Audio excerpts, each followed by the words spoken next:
Envoyé spécial du roi du Maroc, Sa Majesté Mohamed VI, Taïb Fassifiri était accompagné de l'ambassadeur du Maroc en Côte d'Ivoire, son Excellence Moustapha Jabari. Le renforcement de la coopération entre le Maroc et la Côte d'Ivoire au menu des échanges. Pour rappel, le souverain chérifien avait, dans ce cadre, effectué au cours de l'année dernière une visite officielle en Côte d'Ivoire.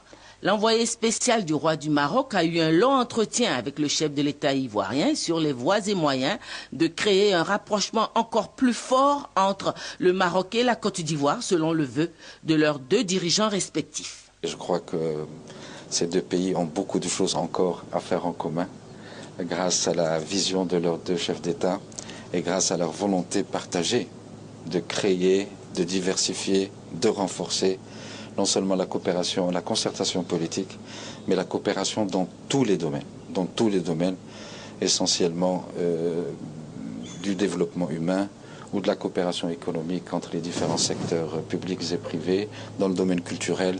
En prélude à la tenue ce jeudi ici à Abidjan d'une session extraordinaire du Conseil des ministres de la CEDEAO, le président de la commission de la CEDEAO, Désiré Kadré Ouédraogo, est venu faire le point au président en exercice de l'organisation, le président de la République Alassane Ouattara, de l'ensemble des dossiers qui seront examinés au cours de ce Conseil des ministres extraordinaire. Au nombre de ces dossiers, le projet de réforme de la commission de la CEDEAO. Ce Conseil extraordinaire des ministres est convoqué pour principalement connaître des démarches de réforme institutionnelle qui sont entreprises actuellement au niveau de la CEDEAO. Vous savez que nous avons entrepris de renforcer le personnel de la commission de la CEDEAO par le recrutement d'un certain nombre de cadres professionnels et de directeurs.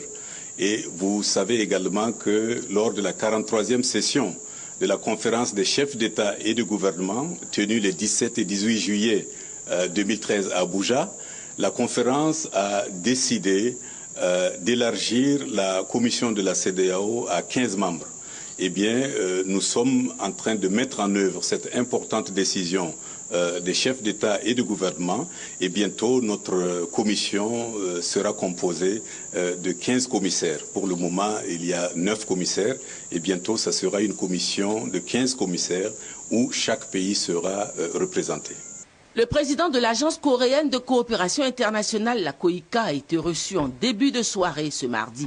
Kim Yang-mok s'est entretenu avec le président de la République des nombreuses opportunités qu'offre la COICA, l'agence coréenne de coopération, notamment dans les domaines de la construction d'infrastructures routières, de la production d'électricité à moindre coût, de la formation professionnelle dans le domaine médical, etc.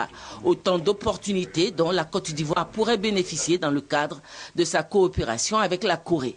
Nous avons complètement un accord de renforcer notre coopération et j'ai promis au ministre d'État,